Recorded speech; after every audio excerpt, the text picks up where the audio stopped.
You know this person. They are on your friends list.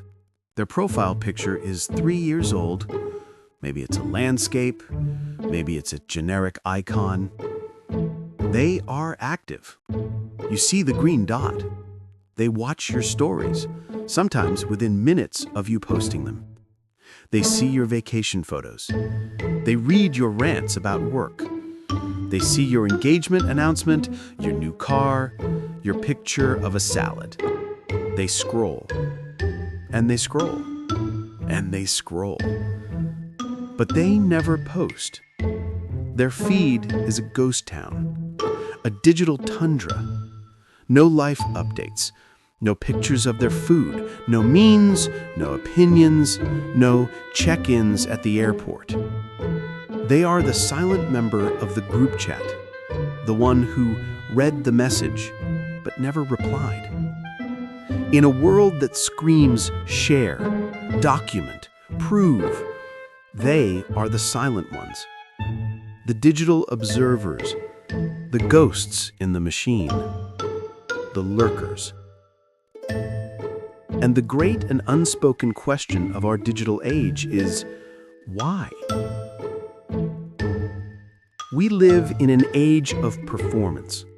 We've all been handed a digital stage and a global audience, and the implicit instruction from the moment we sign up is to perform, to curate our lives into content, to package our pain into teachable moments, to prove that we are happy, that we are successful, that we are here.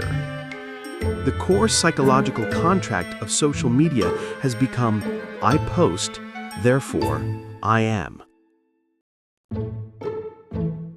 So what about the person who refuses the stage? The common assumption is that they must be boring, unhappy. They must be depressed, or have no friends, or have a terrible, empty life. They're just not online.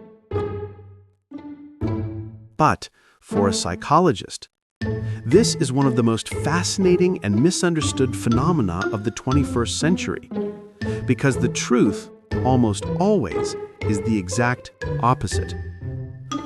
The silent users aren't silent because they have nothing to say.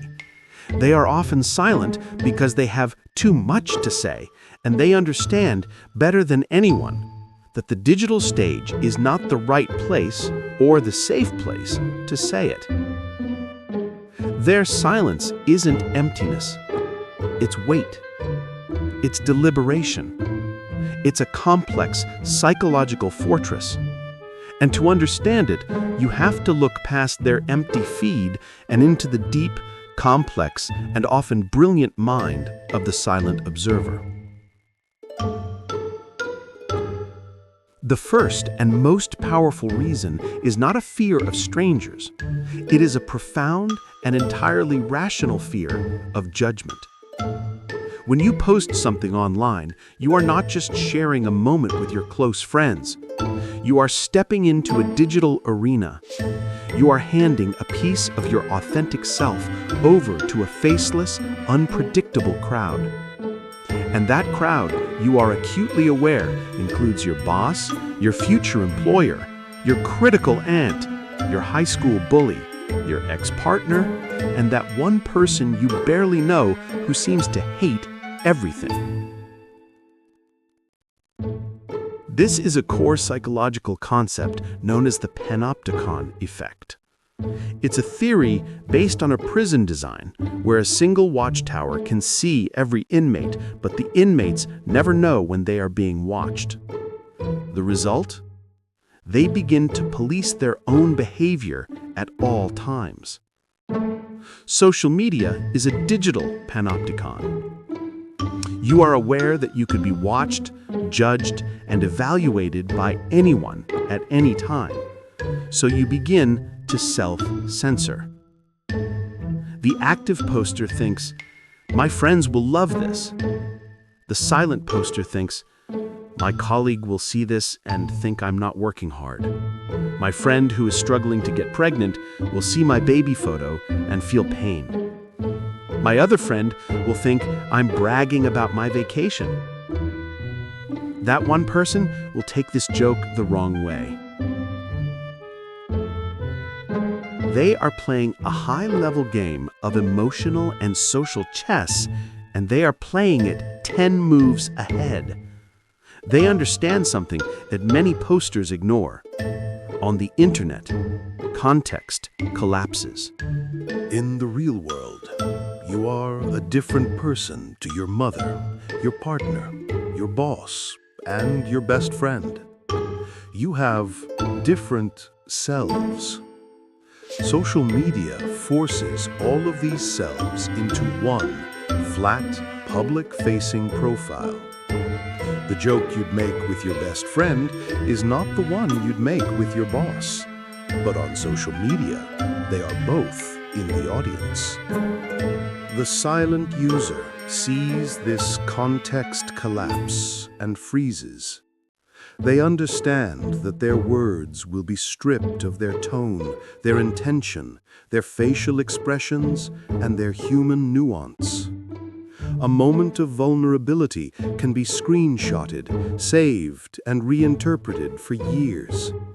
A simple opinion can sever a real-world friendship. A picture of a happy moment can be read as a malicious act of bragging. Their silence is not fear. It's a highly advanced and exhausting form of threat assessment. They see the digital arena lined with invisible landmines, and they simply choose not to walk through it. While others are shouting and performing in the arena, they are the ones in the stands, watching and understanding that the only way to not get hit is to not enter the fight. This leads to the second layer of silence, the crushing paralysis of the highlight reel. There is a deep psychological exhaustion that comes from living in a world of constant, curated perfection. This is rooted in social comparison theory.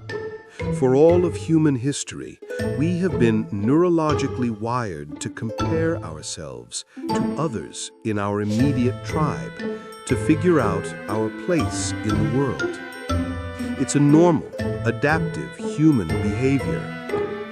But social media has hijacked and broken this mechanism.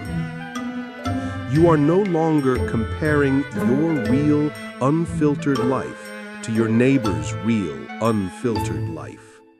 You are comparing your behind the scenes, your messy kitchen, your student debt, your profound loneliness on a Tuesday night, your unwashed hair, to everyone else's professionally edited, filtered, and perfected highlight reel.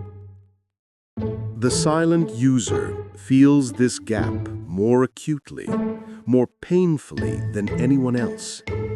They take a picture, they look at it, and their mind begins the comparison. It's not enough.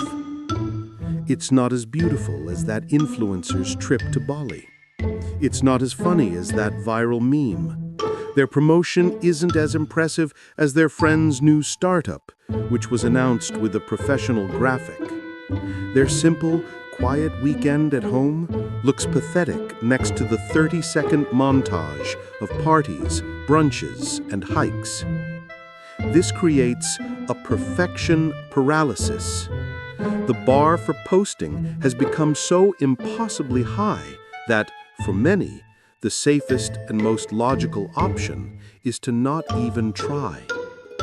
They are caught in a classic psychological double bind. They feel the pressure to participate, but they also see the complete and utter inauthenticity of the game. They look at their simple, uncurated, real life, and they value it. They love their quiet cup of coffee. They cherish the blurry photo with their family, but they know instinctively that real doesn't get likes. Real is messy. Real is complicated. Real doesn't fit into a perfect square box with a clever, algorithm-friendly caption. So they quietly put their phone down. They don't post the picture. Not because their life is bad, but because it's real. And they have made a subconscious, protective choice to defend that reality from the crushing, dehumanizing weight of comparison. But this isn't just a story of fear and paralysis. For many silent users, the choice is not passive. It is an active, powerful, and deeply psychological rejection. We are living in an economy of attention, where the currency is likes, comments, and shares. Posting a photo is not just a share, it's a bid. It's a small, anxious question asked to the void. Am I good enough? Do you like me? Do I matter? Please confirm. And then you wait. You refresh the page. You feel the small, intoxicating dopamine hit of a like, a chemical reward for a correct behavior. Or you feel the crushing, hollow silence of nothing. The silent user is the person who has chosen to opt out of this economy. Psychologically, these are often individuals who have a strong internal locus of control. This means they draw their validation, their self-esteem, and their sense of self-worth from within. They are the source of their own good feelings. They do not need an external audience to validate their experiences. A beautiful sunset is beautiful because they saw it. A good meal is good because they tasted it. A happy moment is happy because they felt it. The act of stopping, pulling out a phone, framing the shot, and posting it would, for them, cheapen the experience. It would shatter the sacred present moment. It would turn a private, authentic feeling into a public-facing digital commodity. It would make it less real. Their silence is not a sign that they are missing out on life. It's a sign that they are so busy living it, so fully present in it, that the thought of stopping to document it feels like a bizarre and profound distraction. This is a form of psychological resistance. It's a quiet, defiant, powerful statement in a world screaming for your attention. A statement that says, my life is not a product. My experiences are not content. My value is not measured in your engagement. And my peace, my inner peace, is more important than your applause. But this internal strength, this decision to opt out, also comes with its own unique and often painful set of challenges. Because when you are only an observer, you create a new, modern form of psychological disconnection. You are present, but you are not perceived. This is the paradox of the lurker. You are a consumer of connection, not a participant. You are watching hundreds of lives unfold, which gives you the illusion of being social, but you are not actually participating in any of them. This creates a profound and painful imbalance. You know everything about everyone. You know your coworker got a new puppy. You know your old friend from college is training for a marathon. You know your cousin is struggling with a breakup. You are a silent, invisible database of their joys, their pains, their triumphs, and their daily routines.